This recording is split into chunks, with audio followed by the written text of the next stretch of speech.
Alright, hello and welcome ladies and gentlemen. We're going to be doing our first ever live Azeroth Wars. I'm streaming on Twitch right now. I have no idea what's going on. I'm going to try to do these daily.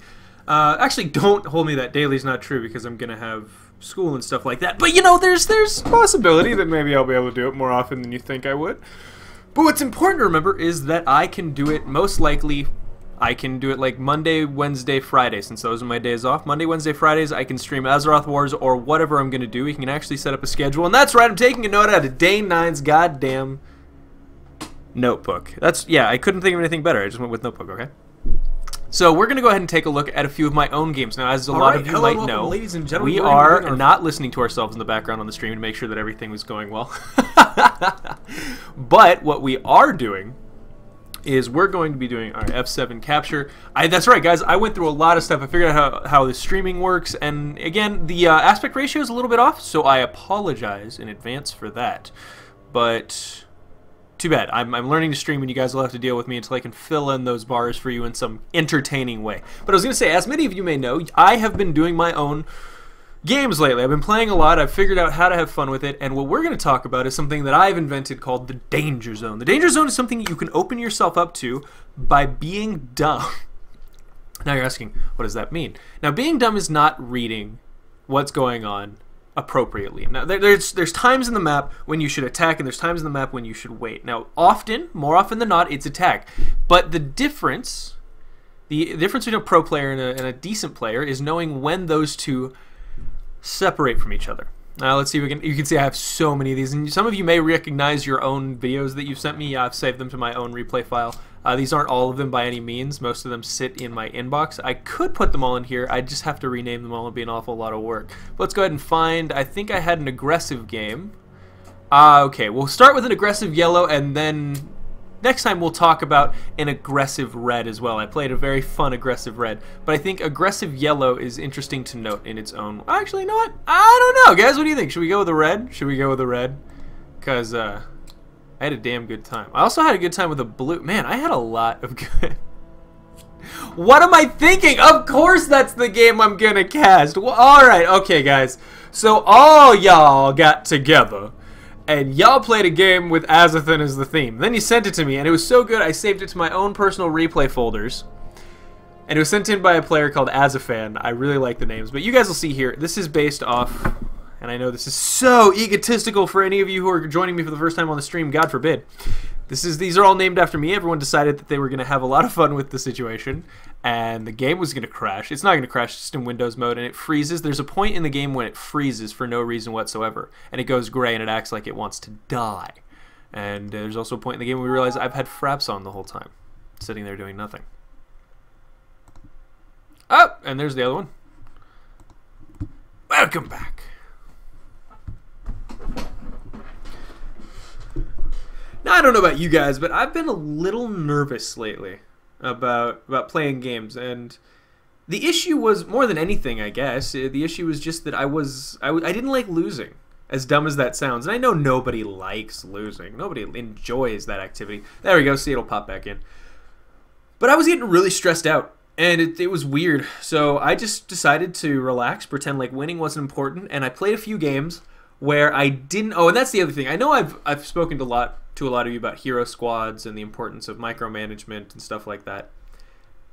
But we're going to discuss a completely foreign idea next time on Azeroth Wars, because I think that there's an aggressive strategy which I've been ignoring for a long time, and I'm finally starting to get the hang of it, and I understand why it's so effective. There's just some amazing timings with each race where if you are very aggressive, people won't expect what's going on. So if you're a first timer joining us, this is Azeroth Wars. In this game, you have to take control points, and once you take the control points, you get money every turn, you mine lumber, you defeat your enemies, and you engage in a series of events that happens as the game goes on.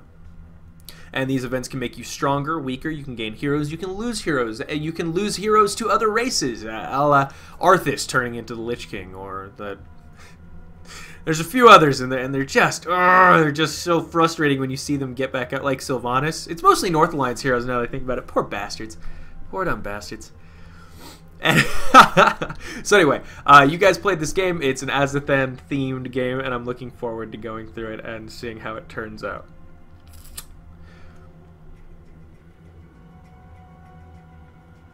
And we'll get to see how many people are in the game here in just a second. All hail the mighty OGS clan. Yes, of course, OGS, you are very great. You are great. Alright, so we have Azgis Khan as brown, Azothan DeCaster as dark green, Azoth underscore troll as light blue, Azothanian is gray, Azo Warrior is pink, Azo Conrad is green, Azo Brothan is orange, Azofan is yellow, Azo Lame is purple, Azo Rempakos is going to be teal. Azoth the Warrior is blue, and Azon Klopp is red. I think some of these people, their identities may be a little obvious, but with red, oh, it didn't. There we go. Now it's capshot. There we go. I need the captured on the screen, and this is actually going very well. No drop of frames as far as I can tell. Everyone's moving just fine. I'm actually checking out the screen here on the left side, making sure that I can see that there's a. And again, I'm not getting any lag, so I hope you guys are getting just the best time.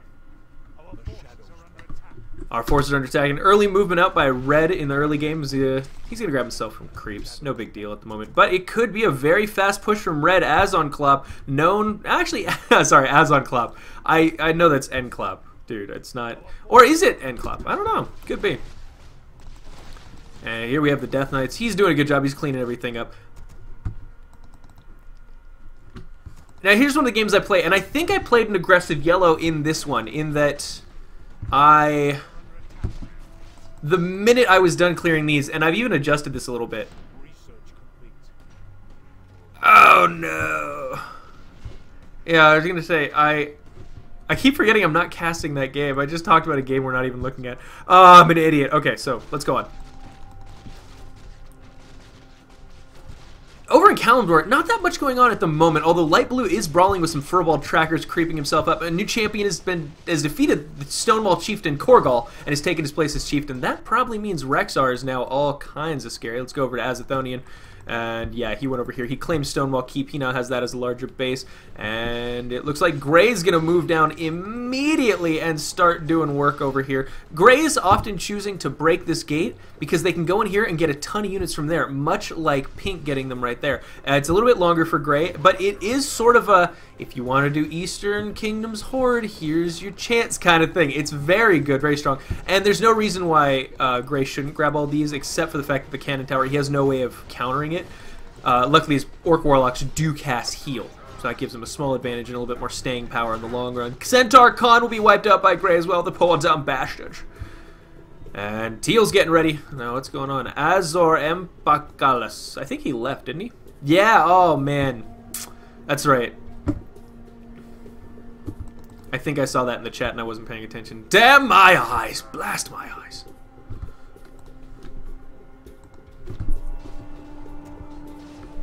Once again, a move out from red. It's extremely early. It is only the 4-minute mark, and this is a big force. He's already done some damage up here. You can see he's attacked some towers. He's now found purple out of position and trapped. A Silverhand Paladin will go down, and Klopp immediately surrounds it. Purple's left out in the open with his army down here, but he should have the assistance of Orange if Orange is doing anything at all. Orange, where's your heroes and stuff? Alright, they're still in the base. They're both at the base. He's now currently selecting the Violet Citadel and rebuilding his units. I think he may have died and lost a lot. Green seems to have decided that... Oh, he's creeping northward with a few boats. Always a wonderful idea. It really gets the blood stirring.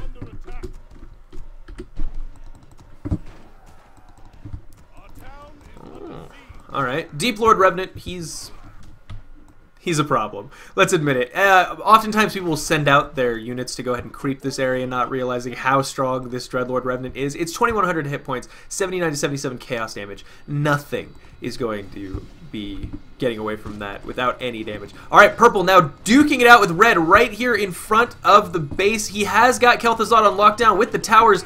No, if Orange was paying attention to these towers, he could lock them down, but it looks like he's more intent on focusing down Tichondrius the Darkener. Blue managed to sneak into Orange's base. Oh, Orange must not have had those vision early on, but he does now. Tichondrius is revealed, and the book will be dropped. The question is, will Red be able to jump in there with Abomination and grab it? These gates will go down in just a second from Meatwagon Fire, and oh god, it's down. The book picked up by... Oh, I don't know who picked it up. Oh, I don't know who picked it up. I don't know who picked it up. Where is it? Well, Red is dumb, says Blue. I don't think that's true. Don't think red is dumb. Blue, you're the one who died there. Sorry, buddy. Alright, looked like Archmage Antonitis did manage to pick it up. And over in Kalimdor, not much going on at the moment. There's no real aggression. This takes a bit longer to kick in, usually. Oh my god, red is angry. Red is so angry. I think he managed to... I think red probably... That kind of rage is... Yes, he did, in fact, lose Kel'Thuzad to purple. And that's rough. You ain't coming back from that for a while.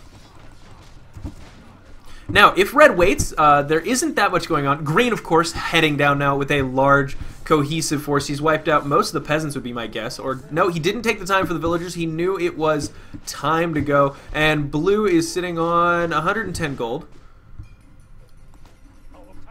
He has no units. And he probably fed red, spent the entire army trying to break that gate, and then lost it and didn't get anything for it. And that's awful. That is a nightmare right there. And the club having a little bit of rage, a little bit of anger, a little bit of frustration. I can't blame him. Okay, it's just it's frustrating. And this stream of units coming in here is just a nightmare for our poor red player. He can't hold, not against this. And now with the addition of the High Elven Maguses and their chain heals to this army, the alliance has finally solidified. They've gained their roles. Tons of Silverhand Paladins for purple. And this is a very minimalist and extremely good army. Not the aggressive strategy I would normally go for, but very good nonetheless. We can see that our yellow and dark green players decided that there was no need to push up really quickly. You can see they're not even taking any fights or control points or anything. And I do believe that it was mentioned in here that dark green was a new player, or maybe dark green sent it to me and he was like, oh, I'm sorry, I'm new. I'm trying to remember what I read. But we can see here he's sitting on quite a bit of money, 658 at the moment. The Night Elves have taken everything. Of course, Gray does have the Warsong Lumber Camp available to him. And he wiped out Silithus, the Cenarian outpost over here. Cenarian hold about to go down to Gray's aggression, and a little bit hard to see what's going on. Brown has finally managed to enter the game. Asgris Khan. Man, you can see red is very angry. Believe me, man, pretend like winning doesn't matter, and you will have a much better time. Some of you watched me. Some of you watched me become like a friggin' pirate when I was streaming. I was the world's best pirate as purple. Admit it. I was awesome. You just jelly, bro. And the Alliance finally crushes Azon Klopp. No one's gonna survive this onslaught. It's absolutely brutal.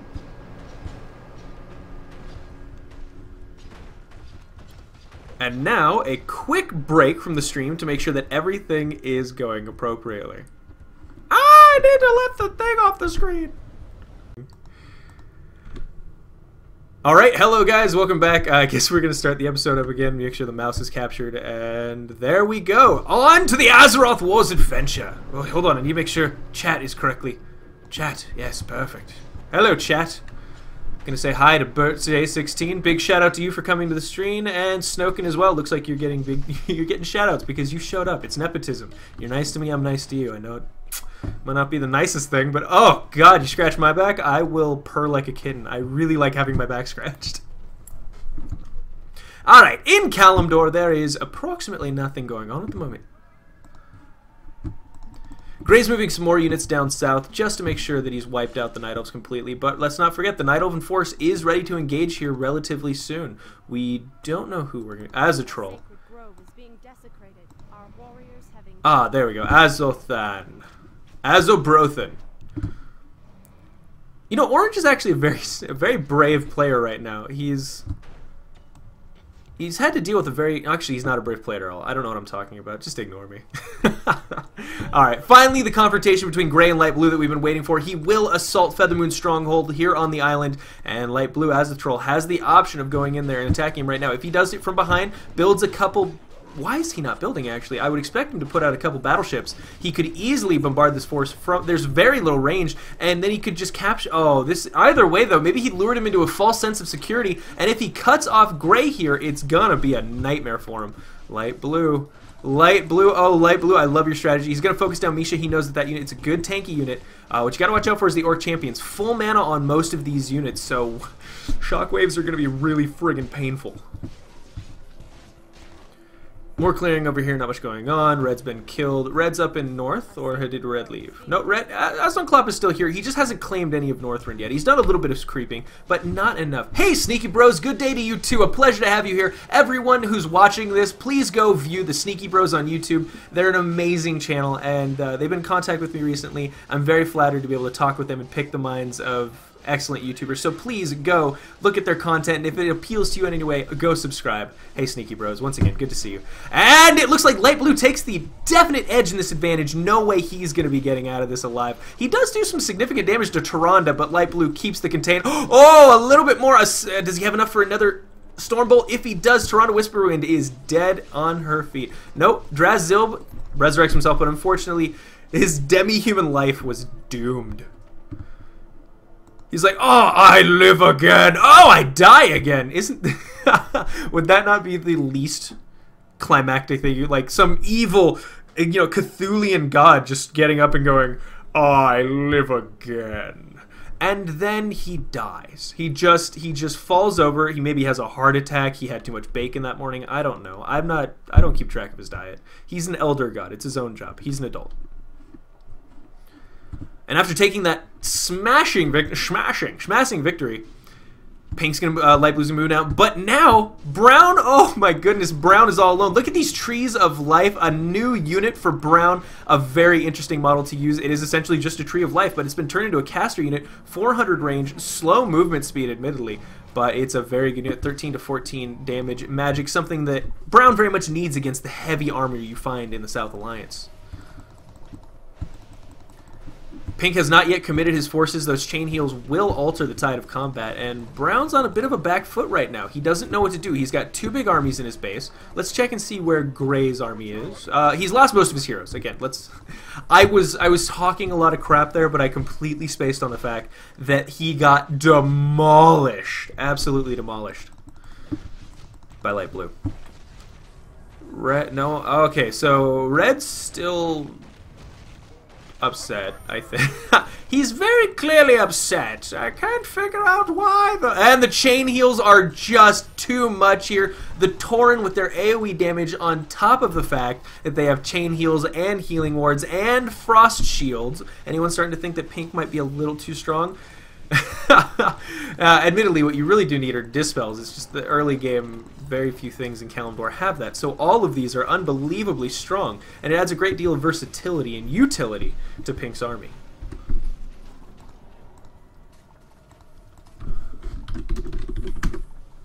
Sorry, just saying hi to the chat. Now we're back. Oh, it pauses when I take it out. Oh, that's so useful. It could be. And Pink's pretty convincingly going to take this victory. There's not much of a chance for anyone. We'll speed it up as we watch the insanity unfold. Oh god, look at that. Pink is demolishing. Light Blue sends in a Chimera, but it's dead. It's too late. He didn't stand a chance. Grommash Hellscream back on the battlefield, but now as a Fel Orc. Now remember, for Gray, if you do not kill Manaroth within a certain amount of time, you'll just lose. And I think that area there leads... Yeah, that's where you kill Manaroth. Alright, Red leaves the game, so that means Red and Blue probably not going to last much longer. Azoth Warrior, he still has his little Dreadlord squad, so he can do stuff. Purple's talking about all the butthurt that Enclop no doubt has all over his booty backside. Booty butt cheeks. Don't drop that dun-da-da, girl. Don't drop that dun-da-da. Alright, so... game's winding on here. Not too much. Now I'm going to stop recording again and see if I can figure out how to put an overlay over this replay timer, because it's tough. Well, no, I mean, you guys know the segment timing. Screw it. You guys know how these timings work. You've watched it with... I'll figure it out in the beginning, okay? We will take a book out of Day 9's notebook, and we will figure out how he does the overlays and stuff like that. But for now, we will continue on with our regular, unscheduled, uncultured douchebaggery. Finally, Dark Green, after realizing that Red's gonna die, has moved out into Teal's lands. This is at the 13-minute mark with a Teal that left at the beginning of the game. That's right. We're just taking it. How much... All right, dark green. He looks confident, man. He's got outriders and upgrades and tons of money in the bank. He has done nothing wrong. By nothing. Whoa, okay, he uprooted the Tree of Life. It evolved. Tree of Life evolved into Tree of Life, and Tree of Life is strong against Tree of Life. Actually, Tree of Life is strong against Tree of Life since it does magic damage on its caster form. That's kind of funny. What's this? Oh, yellow's getting a little too cocky. I don't know if I like it. Admittedly, they are up in Northrend right now, so it's possible he does some damage.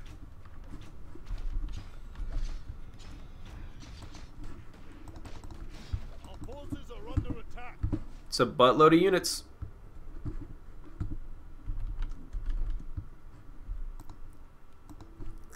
And too much gold.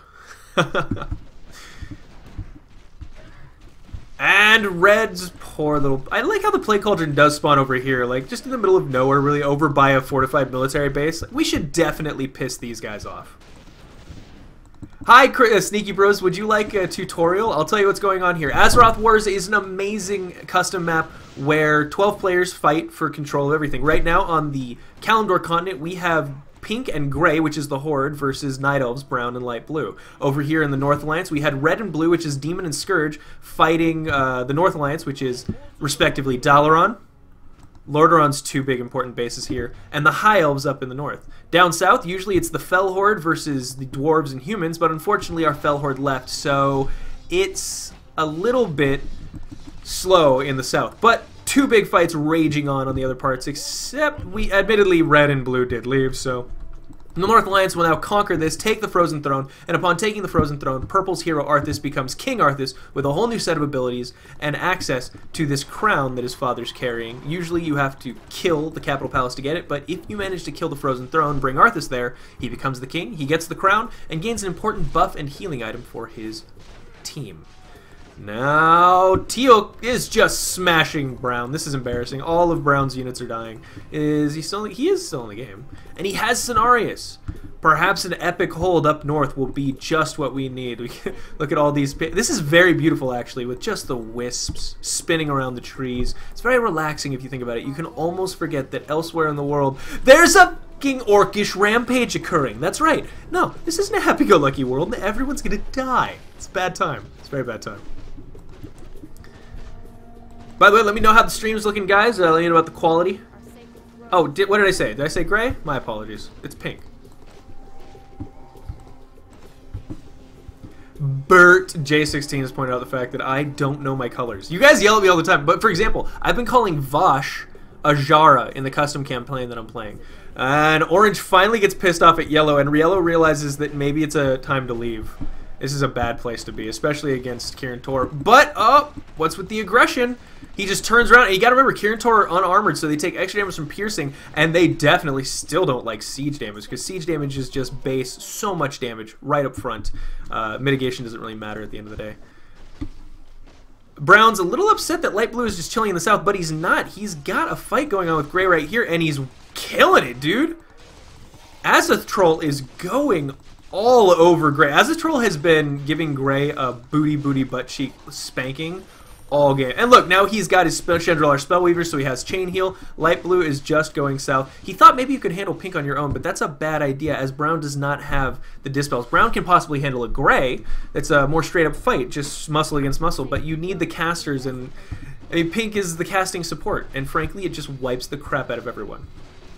Alright, thanks Sneaky Bro for letting me know the stream is good. You don't have to stick in here any longer. It was lovely to stop by. Again, guys, please go check out the Sneaky Bros on YouTube. Very fun group of guys, and really neat. Looking forward to, it's honestly the first YouTubers that I've gotten to know. I've been trying to make friends in the YouTube community for a while, and I know 1,000 subscribers is very small, but they were kind enough to answer me. It was awesome, and they used to be part of TGN, I think, but then they were talking about their experiences with that, and it was good kind of finding out what they think of it. No substitution for experience. Now, look at this. There's so much red crap all over the world. If red hadn't left, he could have at least given them a serious headache, but when you leave a game and you admit that you're gone, you're essentially saying, go ahead, kill everything I own, and it's just, we'll pretend like I'm not sad about that. Blue's still here, so we can see how much. Red has 621. That's gold. That's enough to stop this northern push. That's enough to do a lot, especially with Blue and his Dreadlord squad hero sniping all up in Northrend. And one of the advantages that Blue has and Red has in Northrend, let's not forget, is the fact that it's all revealed to them. It doesn't matter if they have a unit there. All of Northrend is revealed under the eye of the Frozen Throne. Oh, hi there, Siponis. Pleasure to have you here. I will keep up the good work. Thank you for stopping by on the stream. Good to see you. Alright, purple just kicking butt. Orange has chased yellow back into his tiny little dwarven hole. Yellow's bundled up, scared, a little nervous. And who can blame him? Honestly, the person who should be nervous is probably Gray, because he's getting destroyed. Did that get... Oh, they must have taken out the watchtower, but they do have the crossroads here. Base very heavily fortified. I mean, it's actually quite a good base when you think about it. Red is my favorite, says... Okay, then Bert JS, like I was saying before you got on the stream, I'm going to be doing an aggressive Red replay tomorrow. I'm going to be live casting an aggressive replay of my own, so you can come view it and see what it's like, because I had an absolutely amazing time playing Red. It's such a steamroller of a race. And I didn't play it with the Death... And I know a lot of you have been seeing a lot of Death Knight squads running around, death coiling everything before it can move, and just basically kind of being a jerk.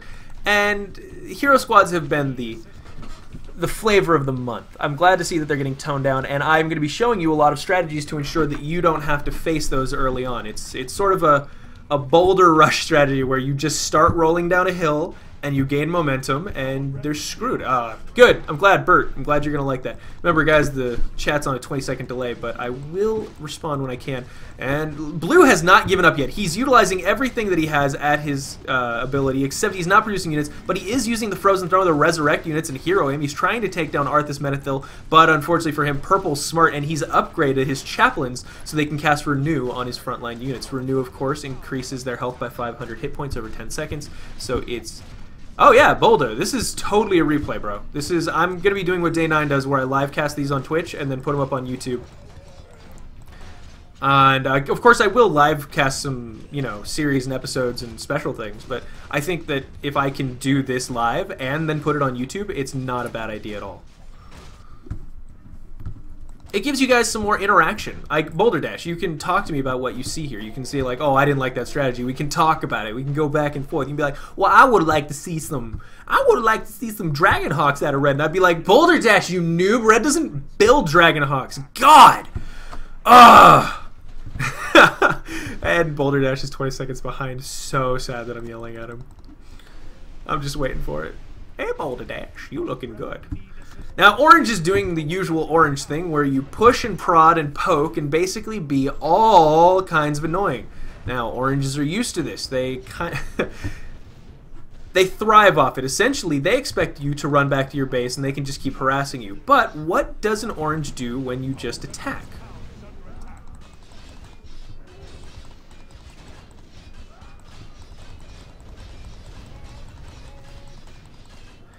Oh, good use of yellow there with the avatars and the taunt. It's going to make sure that they're focusing on these units that are basically immune to anything that's happening right now, and allows these backline mortar teams to do a lot of damage to the Hydromancers. In fact, an entire clump of them goes down right there. Oh, nice little blizzard. Oh man, those fire shields are a nightmare, are they not? This is a good Orange. He's utilizing all of his casters to go down. These are two players utilizing all the skills they have at their ability, and it's showing that Yellow can go all the way up against Orange solo as well, with fewer units, no elites, and just a regular bunch of units. Look at that, guys. Look what Yellow managed to pull off. Look what Yellow managed to pull off with just basic units. And of course, a couple Griffins there just in case you need to silence a Kirin Tor or a channeling that's going on. It's very good for Jaina. You dart in, you shut her up, you get back out. You can rotate your Griffins and keep an important channeling caster from, you know, snowballing out of control. It's quite nice. Over here, oh, did the Night Elves and Pink find? No, okay, hold on. All right, Pink is destroying the World Tree, but Brown's not dead. Brown got Cenarius out. He has Boots and Ring. Oh, he has Boots and Ring. This man is a genius. He officially is the awesome. Cannot believe it. I think what I'll do, where I normally take a break in between parts, what I can do for this is I can actually just yeah, I'll take a break, but I can chat. I can chat with you guys, and you can tell me what you think of the first part of the episode, where you think the replay is going, and how you guys think, you know, each player's doing. By the way, tell your friends and any other players you know that I'm streaming right now. And I'm gonna announce the schedule soon. It'll start on 4:30, probably Monday, Wednesday, Friday. Hey, the evil waffle, nice to see you there. Yes, I started streaming, and thank you for stopping by. I love that little robot face, by the way. How do you guys do it? I've seen it a lot, and it's just the best little surprise face I've ever seen. Like, oh no! If you want to hear the sound I think goes with it, watch Game Grumps. Oh no, it's a fine pickle. Oh no! Ah, but Gray comes back and slaughters a band of Light Blue's warriors. Light Blue has had the advantage this whole time. Ah, but Light Blue's gonna chip in. Gray could have. Oh, Blue. What? Blue? Hold on. I just want to verify that Brown allied Blue. Okay, Brown did ally Blue to hunt it. Man, ooh, I will. What? The Horn of Snarring is now back. How did he get that? All right. Oh, Rokan's got it. Blue needs to use the sleep ability on his Dreadlords to put that unit to sleep, surround him, and then kill him. Unfortunately, most Blues don't know about that. It's the W key on your average Dreadlord unit. Plenty of mana on these units to do so, but he'll lose it, unfortunately. It'll allow both items to escape. Brown's probably saying, dude, why don't you put him to sleep? There we go. Oh, but he gets back up. Oh, now it's just a stun. I forgot. Because it was overpowered, they've changed it so that sleep is just a stun. Oh, alright. That's fine. Hello, chat. How you guys doing? Evil Waffle, you still there, buddy? I think I'm behind on the chat. I can't tell. I think maybe the chat's not loading as well, but I hope you guys are doing well. I hope you're getting decent quality out of it. This program is really nice. I'm amazed at how well it's streaming and how well everything works. It turns out the problem I was having yesterday was just the fact that I was capturing my entire window, my entire Windows screen, rather than anything else. Alright, yellow and dark green now finally ready to go to town on orange. Light blue. All right, Blazing Troll. Hi there. As a troll reveals his true identity. I'm doing sexy back, says Bert J16. And and the stream is perfect. Thank you. Oh man, I can't wait to do this more often. I really like it. It's a different energy than being alone. Yeah, I bet it does. It's a very different energy than doing it alone. And for those of you who don't know, when Dark Green brings his hero here after defeating Teal, it will activate Stromgarde Keep, giving him another hero, but spawning a butt ton of enemy units. And one of those enemy units is a hero that died. No, there we go. Lord Falconcrest, Chaos Damage, Heavy Armor. And this was just the worst time for Orange to realize that we were in a spot of trouble, because he comes in here, he starts harassing us with his magic.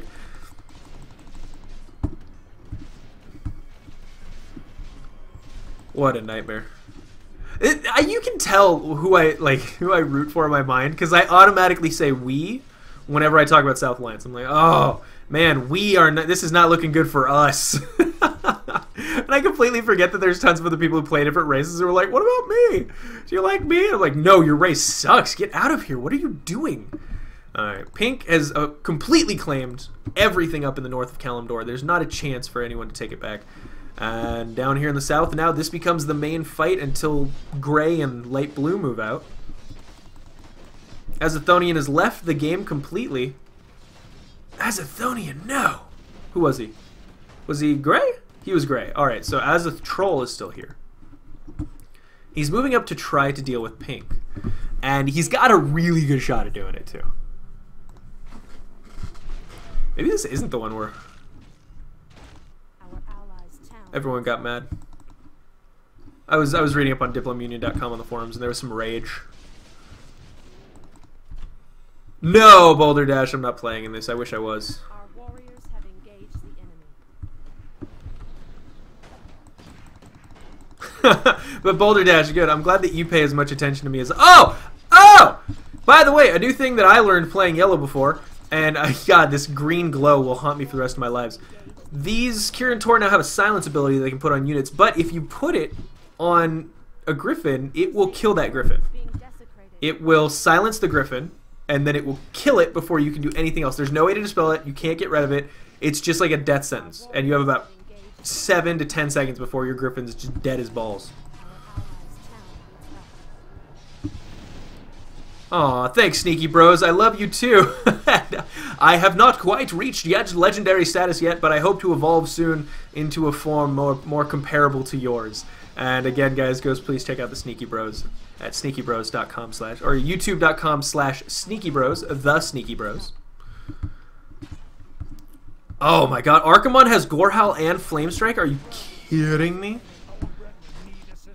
Oh no, he's summoning the Legion. Blue has somehow managed to get his hands on the book, and now he's going to bring the Burning Legion to Azeroth right here in the middle of Kalimdor. The Horde tried to fight it off, but the Night Elves eventually allied themselves with their old Nemesis, and it's not looking good for anyone, guys. I think we're pretty dead here.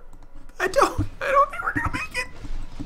Oh man, and Orange is going to town on this Dark Green's units, but good upgrades means that he's going to hold his own. Purple now ports in, and we can see here Yellow using his mortar teams to go ahead and focus down all these Geomancers. Tons of AoE damage going down. Lots of summons as well. Good idea to keep these Granite Golems on the front. Dark Green with no priest means he's not going to have the option of dispelling any units.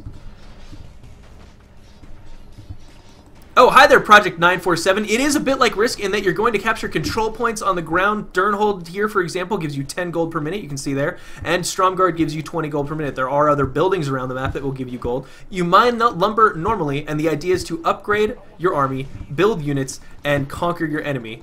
It's pretty awesome. Oh yeah, no, the silence on the Kirin Tor is super bullshit. You can see Orange used his ability to create rocks. This is very much like the Sentry's ability to create force fields in StarCraft 2. They decay over time and they can be killed, but they're really annoying because they screw up your pathing. You're going to tell your units to retreat, and if you have a line of rocks behind you, they'll just mill against the rocks and allow themselves to be stabbed in the spine 1,000 times because these are highly elite trained warriors who learned that when you're in danger, you stand against a rock and you let yourself die. Ugh! Can you tell I'm frustrated by that ability? I hope you can't. I'm hiding it really well. Alright, King Varian Rin runs away. He doesn't lose the crown, and that's good news for him. Fortunately, Daneth Trollbane does get caught behind the lines. Blue finally unallies Red. And we're glad to see that, well, Red's dead as balls, to be fair. Red didn't even manage to get Sylvanas, so he didn't have Lady Sylvanas to take over when he died. That is a secondary option, for those of you who don't know, for Red, when the Frozen Throne dies. If you have killed Sylvanas, you'll be able to turn into Sylvanas as your hero. Azza, what's happening with Green? Why did he leave? Green did not leave. Oh, Green's here. Look at that, Azzo Conrad. Apparently the chat thought one of the players dropped out. And for a second, I thought maybe I was the dumb one and didn't realize. I was like, not that I'm calling you dumb, I just mean I thought maybe I was in the wrong. I was like, oh no, did I not notice? This changes everything. The entire political nature of Azeroth has shifted with this change. Oh. Alright, Bert says never mind. Okay, Bert, I'm glad that got settled. Baron Rivendare has actually gone rogue. He's over here. He's going to take a control point if you give him 1,000 years, and he'll start to establish his own kingdom. He's got a boneyard, which means he can create... Oh, he's also got a plague cauldron. He's got everything a tiny undead lord and an altar of darkness. You could run a very efficient pirate/control point sniping business out of this. I don't think he's really living up to his full potential. Do you think Baron Rivendare's parents are proud of him? I think maybe they thought he'd be better like a stockbroker or something, and then he's like, I'm gonna live in a dank old dungeon and just never come out, and occasionally attack a large green circle with a rune blade.